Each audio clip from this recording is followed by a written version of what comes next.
Today, we're going to talk about something that every mom feels this time of year, which is the pressure to keep up this holiday magic.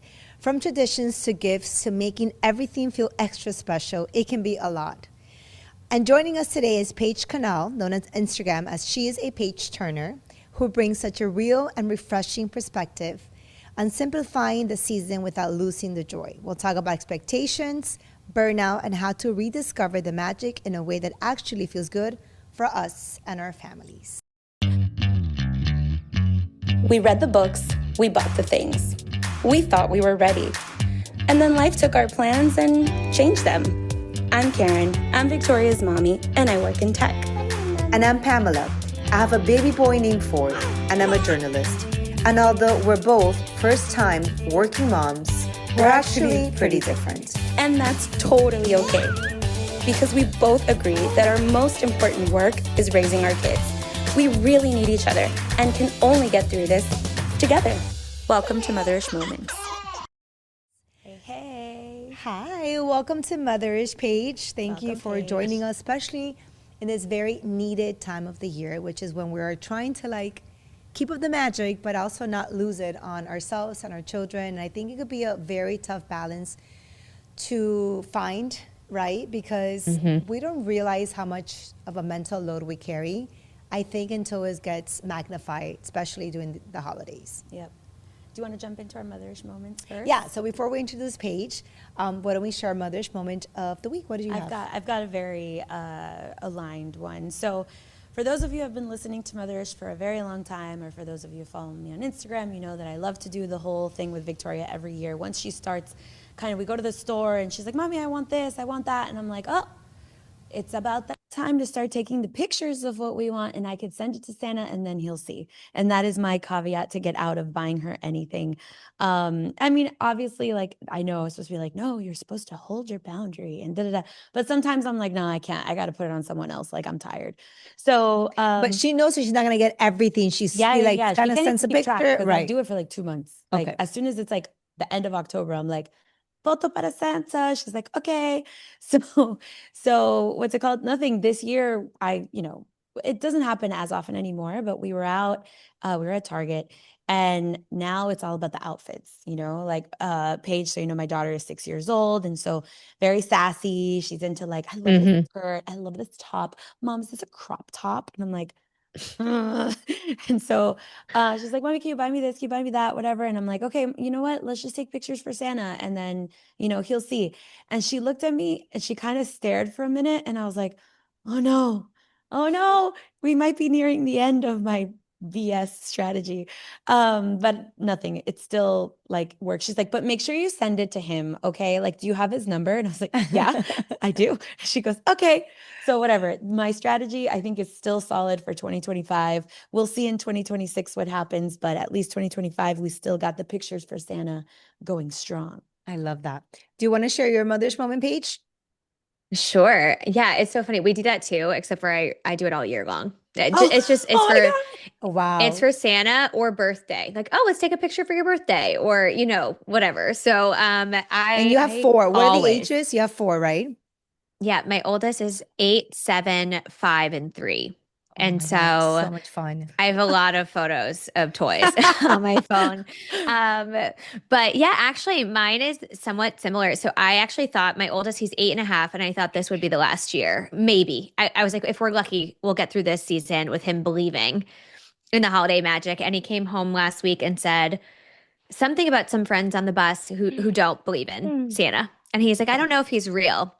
And I was like, oh, okay. I was like, well, what do you think? And he just kind of moved on from the conversation and didn't say anything. And then later this week, he built all of these presents in these boxes and wrote notes to Santa and the elves and was like, send me a picture when it gets back to your workshop. So he's very much still in it, which is good. So even though big kids on the bus are talking about how he's not real, my son has held on to it, which I love for him. And he's just kind of riding it. But I am preparing for what the conversation will look like, and how I'll help him keep it alive for his sisters, because they're all younger than him. And so I don't want him to, ruin it for them too early. But yeah, it's hard as some of them get older and the other ones are still little, and, navigating that holiday magic.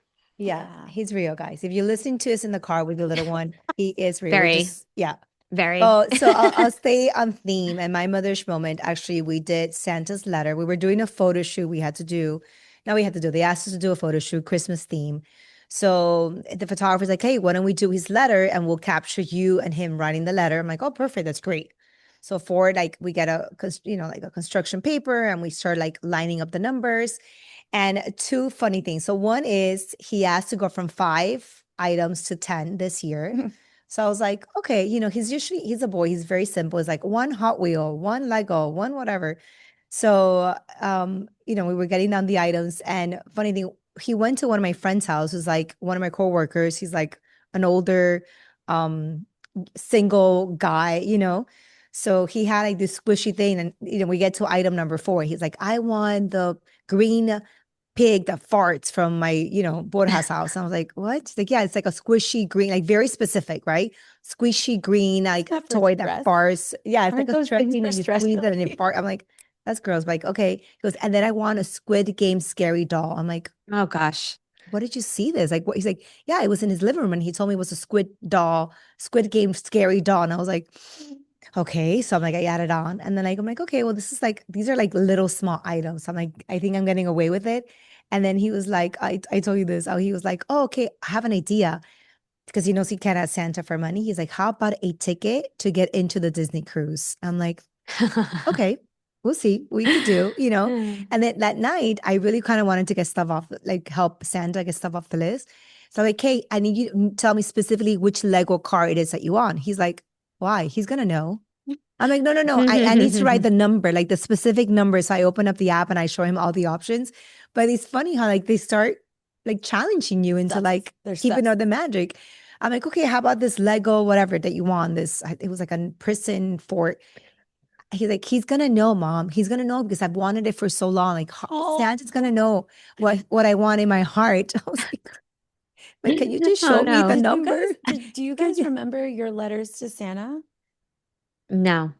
Mine were Virgin. It was like a bike. It was like a Barbie bike. It was the same 3 items for like 5 years. And I barely, like, I don't think I told you I didn't have great So my Christmases. mom saved some of Oh, mine. your mom's Oh. like a sick. And I have one. And my parents had just bought their first house and they were remodeling it themselves.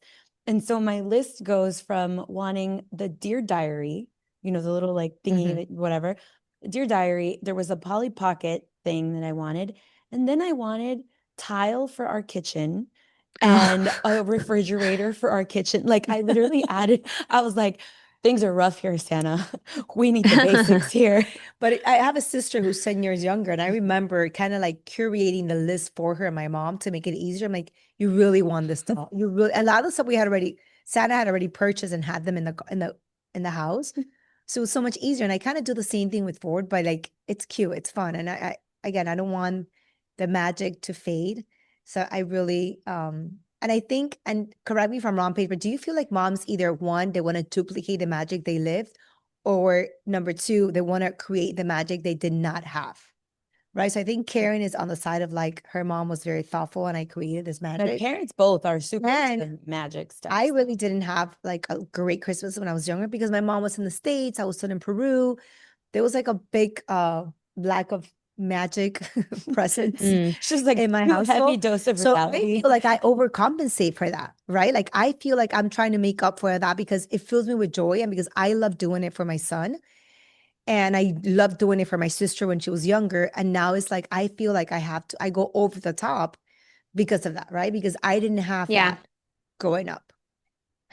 I actually think it's probably even more complicated than that. It really depends on the person, right? I do think in parenting, just in general, we try to give our kids what we didn't have or give them a better version of what Yeah. we had, right? Like we feel like it was so magical or we loved something about our childhood and we want to replicate that, or something was not magical and we want to change the narrative, not just for Yeah. our kids but for ourselves.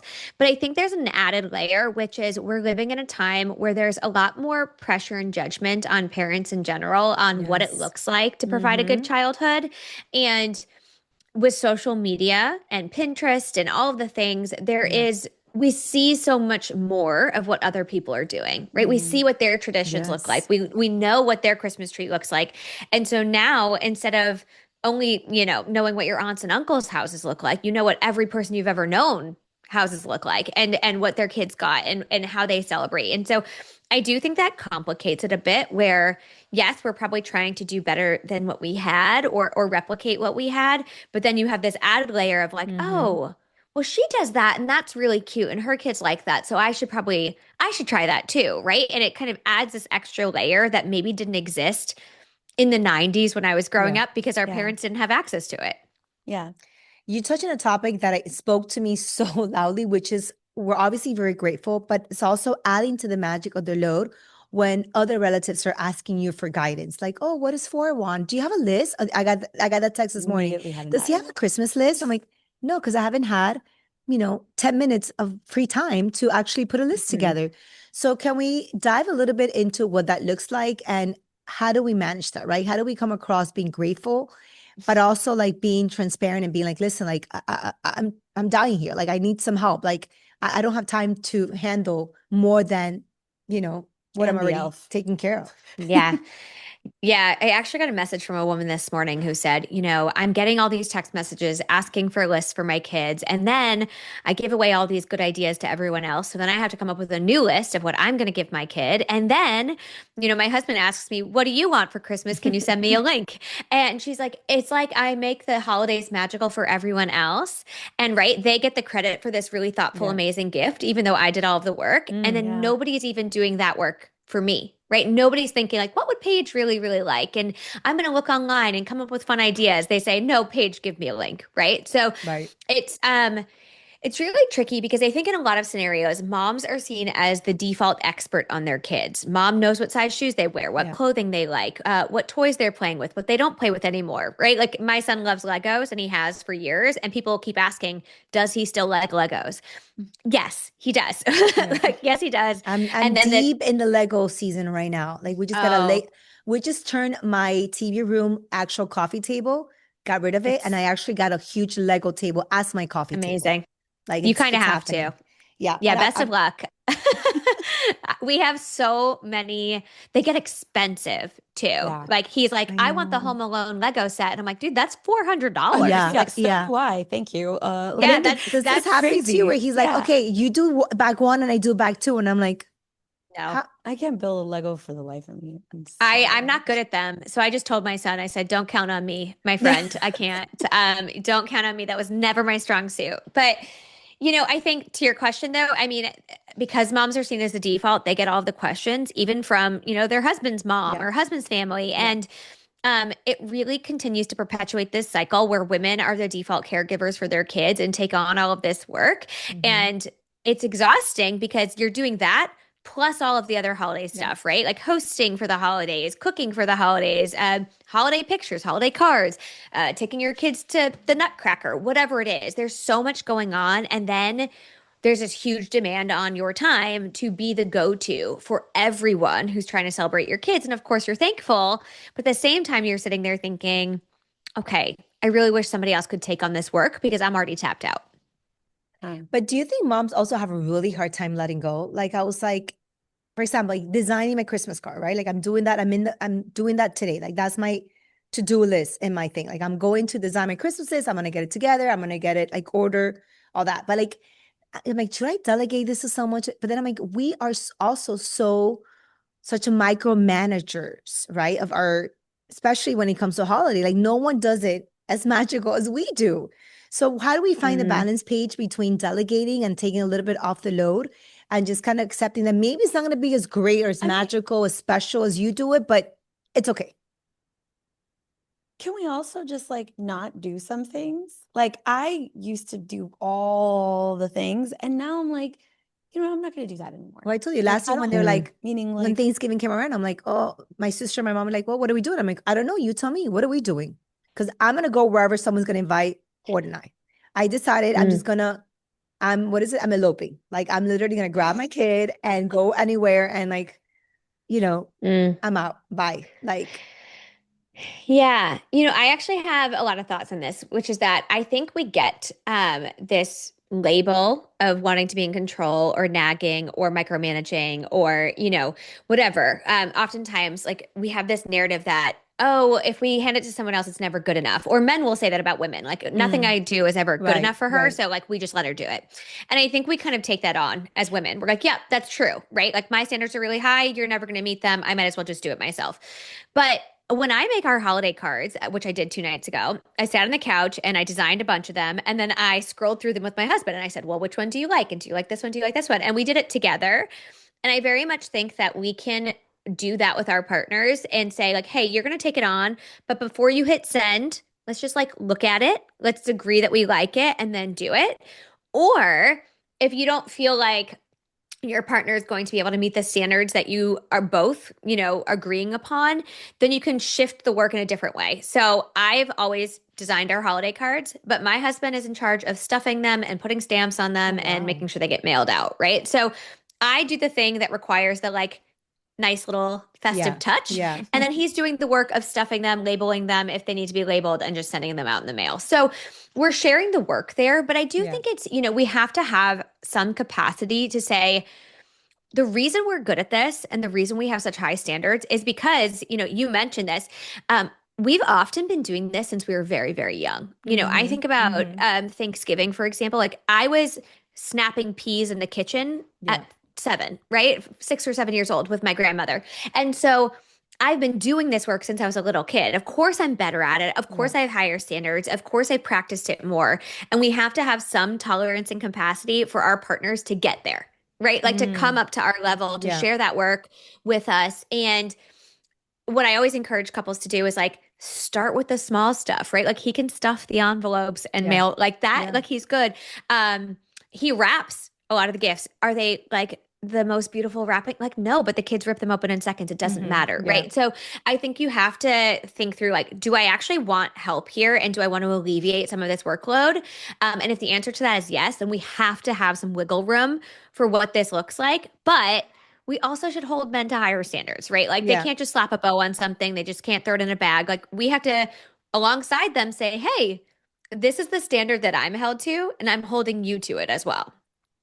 Yeah. Funny because Ford Stash shows up and it's all like the store bags, like the brand bags, like all like this stuff. Straight from the mall. But also I think also for with our younger siblings, I think for so many of firstborn, right, we have been in charge of hosting or planning or kind of like getting the family together. There's also, I think, a lot of delegating and finding the balance between other siblings when it comes to family holidays because it could be overwhelming. I think if you have gotten the family, because it's also like I take accountability for getting my family used to me always hosting me, always planning me, always, last year I was very, and I had a conversation with my sister saying, hey, listen, like now we gotta like, even when it comes to mom, like she was in New York back then. She just moved to Miami, which has been amazing. And now we're in the same city, but for 10 years, she was in New York.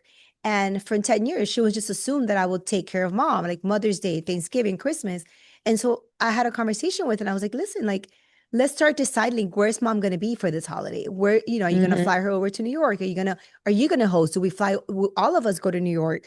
So once we had the conversation, because I decided to have the conversation, otherwise it would have gone forever. Like saying like, oh, it's okay. I'm just going to stay in New York with my fiance. I'm like, okay, well, that's not part of the family plan. Like, what are we all doing, So I think sometimes as older siblings, we've also been kind of guilty of like getting them used to, hey, don't worry.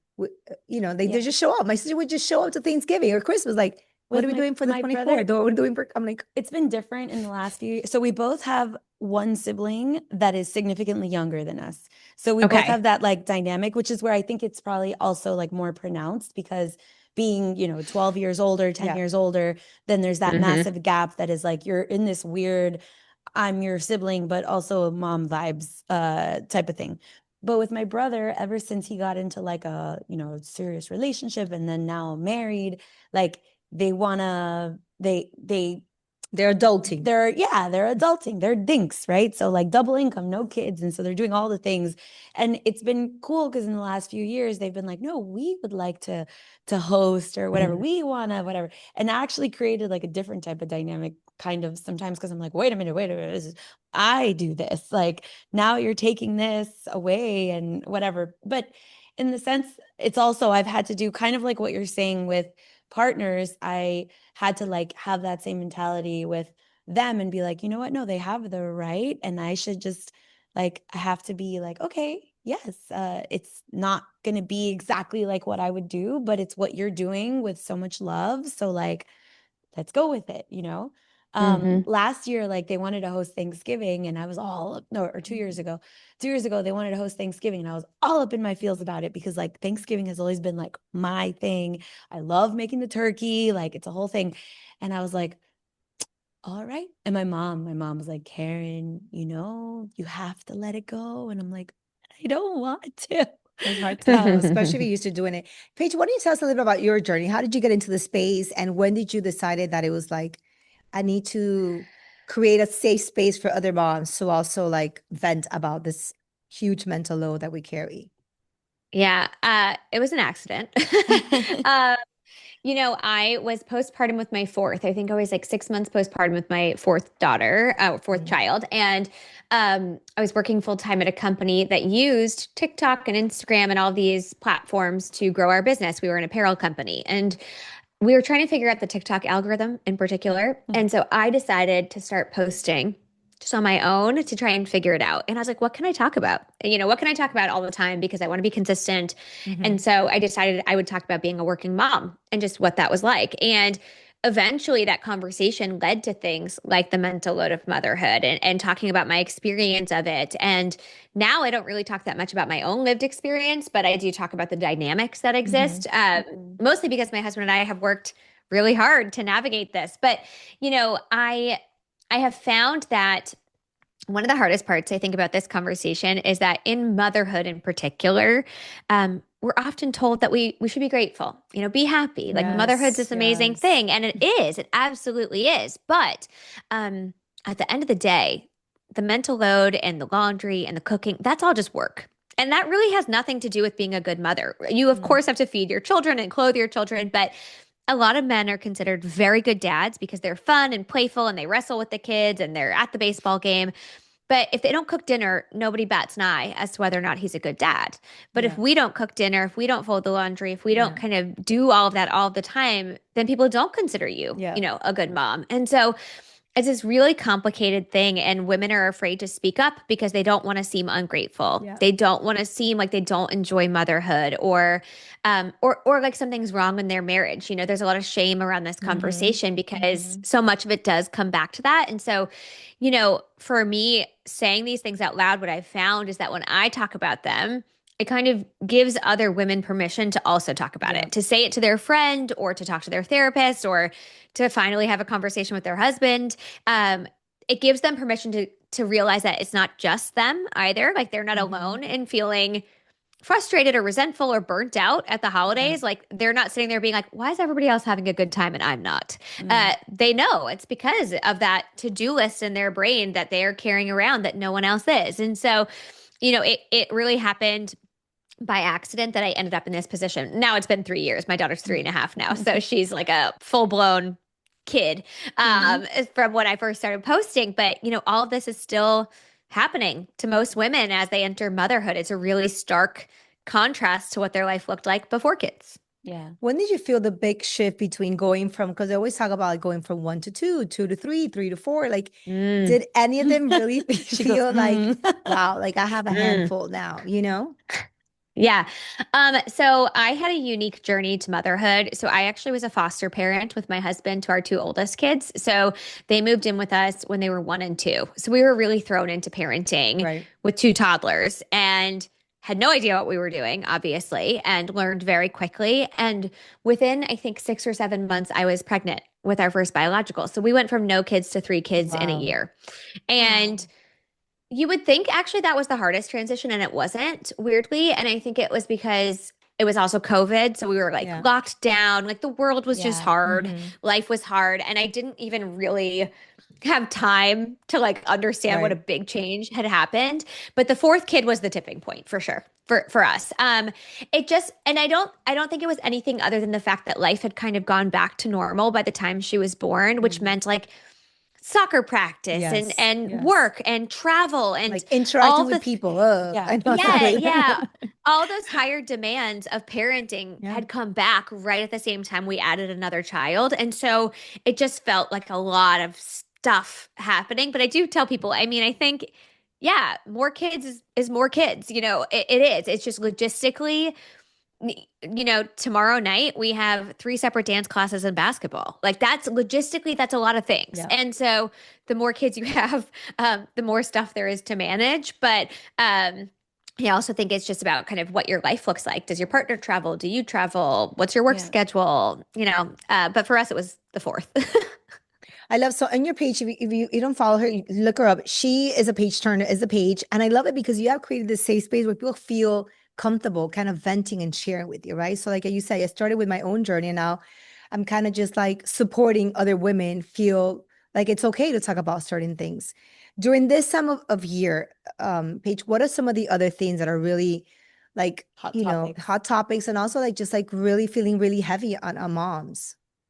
I think one that comes up a lot at this time of year is this idea that people don't often consider her, right? So she spends a lot of her time thinking about other people, what her kids like to eat, Yes, what they don't like to yes. eat, what toys they like, what they don't like. Um, and she shows up on Christmas and to an empty stocking, for example. This has never been my case, but so many women reach out and they're like, nobody filled Yes. my stocking. Yeah. Or, um, my husband And will like only buy me a emotionally touching. gift. Yeah, my husband will only buy me a gift if I send him a link, right? Or, Yeah. um, nobody's thinking about what I would find magical. Or a lot of women also are up against partners who don't get it. So they'll be like, I want to take the kids to this magical Christmas sleigh ride or whatever, and their partner like grumbles about it and is frustrated Mm. and annoyed and doesn't want to do it and doesn't see the point of it. And she's trying to make it magical for the kids, right? And so there's that as well that shows up. So I think every single relationship is so different. But what I've found is that a lot of women at this time of year, what they notice is that they're the person, they're kind of like the rock doing everything for everyone else. And when they kind of take a moment to look around, they kind of realize that, oh, wow, I don't think anybody thought about me today and thought about what I might like or what I might enjoy. And that's a really hard pill to swallow at a time of year where you're already carrying a lot for everyone else. That actually makes me so sad because I'm just thinking, I'm like, oh my God, this is so true. What can we do so that we're not in that position, right? Like, how could we protect and guard our own emotions and feelings and heart? Because reality is it could happen. Like, it may happen because even like with our own mothers, even my own mother is always like two things, or my sister, my mom. My sister's actually better. She's thoughtful because she knows that I care about those things. But sometimes they'll be like, oh, but I don't know what to get you. Or like, oh, you're so picky, which is not true. I like anything you give me. Or, oh, you already have everything. I don't know what to get you. Like, so, what can we do preventively as women and as moms to guard our heart, to be like, to not get hurt by, you know, that reality? Yeah. I think there's a couple of things. There's layers here, which is first and foremost, I think in order to truly feel less pressure at this time of year, if possible, if you have a partner or family or a community, sharing the work of the Yeah. holidays, releasing Thanksgiving or saying to a grandparent like, "Hey, you know what? I don't have a list, so whatever you get them, great. Thank you." Yeah. Right? Like we so appreciate it. Releasing some of that work or having a partner take it on can help here, right? It kind of Yes. I always tell people when you are at max capacity and you are stressed out and burnt out, you will feel resentful and your tipping Mm-hmm. point is right Mm-hmm. there. So Yeah. any little thing is going to make you feel like you're going over the edge. If you feel supported, if you don't feel burnt out, if you don't feel stressed, something like somebody asking you what you want for the holidays, like probably won't. You'll be like, actually, you know what? Let me think about it. I'll send you a link to something I want. But it's because that uneven dynamic exists that it feels really heavy. So I think there's that. But I also think yeah, changing our perspective, how we communicate with people about these things. And, I will say dynamics with our parents and our siblings is tricky at the holidays. And then we have our Yeah. kids and our Everything is partners. If we heightened. have partners, Yeah. everything is heightened. Everything's heightened.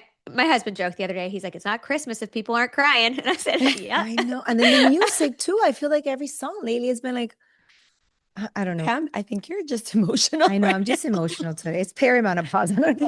We've been blaming everything Yeah. on perimenopause at this point. Well, it's like you go right from postpartum to perimenopause. Who Pretty knows, much. right? Like, There's no Crazy. beats in yeah, between.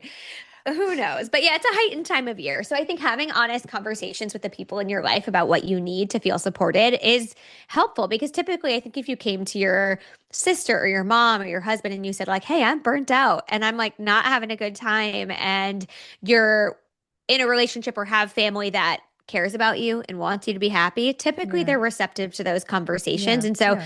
it's not very sexy to have to do that before Christmas, but like Mm-hmm. sometimes it is really helpful Yeah. just to say, hey, can we level set here Yeah. and just talk about the holidays so that way nobody gets burnt out?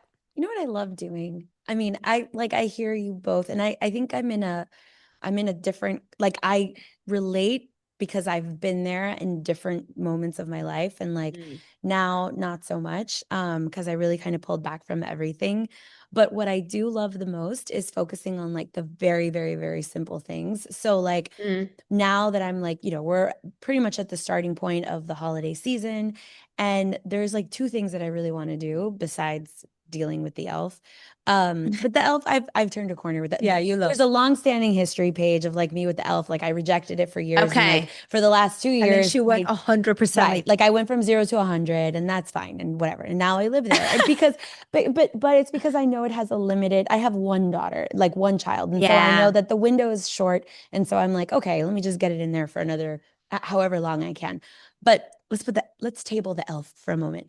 The things I really love, there's two things I really want to do that I do every single year, and I've done ever since she was very little, regardless of the chaos. And they kind of like help me feel grounded again in the holidays. One of them is getting hot chocolate and driving around the car, looking at Christmas decorations, listening to Christmas Love music. that. It is literally free. You can do it at any time. You can wear whatever you want. Like it is the least complicated thing to do. And then the other one is just decorating cookies, which they're going to be ugly. It's going to be a mess. It's like whatever.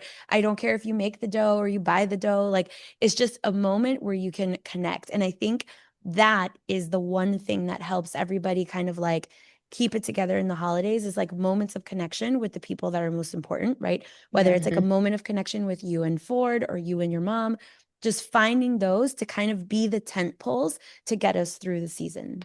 I love that. What can you share, Paige? What has worked, and how could you add a little bit more magic that has worked for you and your kids? So I rejected the elf. I'm not gonna lie to you, but I have a lot longer, I'll be doing that for the next Yeah. 15 Yeah, years yeah, if yeah. I It's agree different. to do It's it. different. So, Yeah. but I think that is something, right? Like I always knew that I didn't have the capacity for that. I was like, I Right. don't have the capacity to do that, to be creative, and I'll be doing it forever. So I'm not gonna do it. I think we need to give ourselves permission to say no Yeah. to Yes. certain things. We always have that option, right? Yeah. And I was talking to my kids yesterday about something that, oh, YouTube. I don't let my kids watch YouTube. And I hate my YouTube. kids were talking to me about how other families watch YouTube and how they're going to have to go to school and tell other kids that they don't get to watch it because their mom says no. And I essentially was trying to teach them, like, there are different rules and different routines and different traditions in every home. Right. Mhm. And the way that we do things is different than the way that they do things. And that's okay. And we live in a diverse community. So we were able to say, like, this family celebrates this holiday and this family celebrates this holiday. And we're not all going to do it in the same way. And that's fine. And so we don't do Elf on the Shelf, but we do a big gingerbread house contest with the So cousins. And fun. so fun. And they love it. And I have pictures from year over year over year. And they remember it too. They're like, oh, do you remember the one I built last year? And do you remember when I ate all the gumdrops and then I threw up? And I'm like, yeah, I remember that. I do. Yes. Right. And so I saw somebody post on social media like, oh, we should have a 90s Christmas. This idea that, every year it's the same decorations and every year it's the same gingerbread houses we're making. Yeah. And that is a tradition. It's the same thing, right? So you don't have to recreate the wheel every year. So if you found something that the kids really love and enjoy that you do at home, like that's amazing. And to your point, I think it can be a very expensive time of year. And I don't think it has to be. Most of what we do is at home with our cousins and our grandparents and sometimes just our family. And when I think about the traditions that my family did, what I really remember is every single Christmas Eve, we would read the night before Christmas. We would get the cookies together. We would be very, very excited and then go to bed. And then the rule was in the morning, you couldn't come downstairs. You had to sit at the top of the stairs until our parents checked for the elves and would let us come downstairs. And so now I do that with my kids. And I'm like, it's such a simple thing. Yeah. Yep. I don't have to buy anything. I don't do anything. Yeah. We read a book. We sit at the top of the stairs. We check for elves, and they'll remember that when they're older the same way that I do. And But so, the Christmas and white car thing is our children also help us stay so grounded and have also the most simple, sweetest, suggestions. The other day, every Saturday and Sunday for, I guess, like as it's called an S day because it's Saturday and Sunday. He knows he has no How school. cute. And he's like, okay, what do you want to do? Kind of like do. And he's always like, I just want to wear matching pajamas and watch Oh. Home Alone 2, actually, which I'm not a big fan Mhm. of because it's so inappropriate for children. But I'm like, okay, sure. We're fine. But It's a good one. and it's true. I'm like, okay, let's do that. He was so happy, and I was so happy, right? And so sometimes we complicate things for ourselves. I was like thinking, do you want to go here? Do you want to do that? Like, Social they're gonna media. open this new park down the street, and he's like, no, I just want to. So I literally bought us matching pajamas, and we watched Home Alone 2 with popcorn, and that's it. That was our night, and that was the plan, and we had an amazing time, and it Yeah. was great. Mm. But I think like if we listen to our children, most of the time guide us to the most simple, organic, like, delicious activities that we could ever think of. Yeah. Well, and Karen, you said social media. I think it's so funny because people will be like, you don't have to have a Pinterest Christmas or you don't have to do any of these things that social media Or tells you this to year, do. Ralph Lauren Christmas for this year. The Ralph Lauren The Ralph Christmas, Lauren you're right. Christmas. I saw that. That came is to that that is got in my feed. everywhere. Yes. Yeah. We're all on the same algorithm. Yeah. I think the funny thing about that though, and I tell everybody this all the time, if you get sucked into that, it's not your fault because literally brands are pouring thousands of dollars, Mhm. millions Yeah. of dollars Yeah. to tell moms what it looks like to show up at the holidays. Yeah. So it's not like it happens by accident, right? This happens Nope. very Right. intentionally. Yes. There's a lot of pressure on us. And let me tell you, if I go on my husband's Instagram, he's not getting any of that. Yeah. So, it is social media, but in reality, it's just like, corporations and marketing and advertising. It's the same thing it's always been. It's just now it's in the palm of our hands and we can't escape it. So Yeah. I do want to tell other moms, like, if you fell into this trap, like, that's not your fault. Right. It was Yeah. intentional. They set the trap for you. It was supposed to happen. And it's really hard to opt out. But if you do, then you're probably going to feel a lot better. I love that. I love Yeah. this conversation. I think we're ready for the holiday season. Yes. I always say, like, every year for me, I guess when it's getting older, it's getting more special, more magical, because you're right. I feel like there is a window that's about to close, and I'm just trying to like get the last little sprinkles of magic into his like core memories. But I'm also trying to enjoy it. I think I've lowered expectations. I think I've been very generous with myself and show myself a lot of grace and be like, you know what, it's okay if my wrapping paper isn't matching and it's someone else could do it. And and I delegate a lot. I don't have a hard time delegating, I don't send Christmas cards. but I do. I do have send Christmas cards. I have nothing to share. I'm like, what do you want to see? What do you want to see? So why don't you invite everyone, Paige, for them to find you, to find your page, and where they could follow you? Sure. You can follow me on pretty much every social media platform at She Is a Page Turner. I have a website, sheispageturner.com. I'm literally everywhere: YouTube, LinkedIn, Facebook, Instagram, TikTok, Substack. And I talk about all things mental load of motherhood, childcare, being a working mom. I share life hacks that make it easier. So I'm posting pretty much every day. So you'll find me in one of those places. I love that. Thank you so much for joining us today, Paige. Happy holidays. Thank you, Paige. Thanks. You too.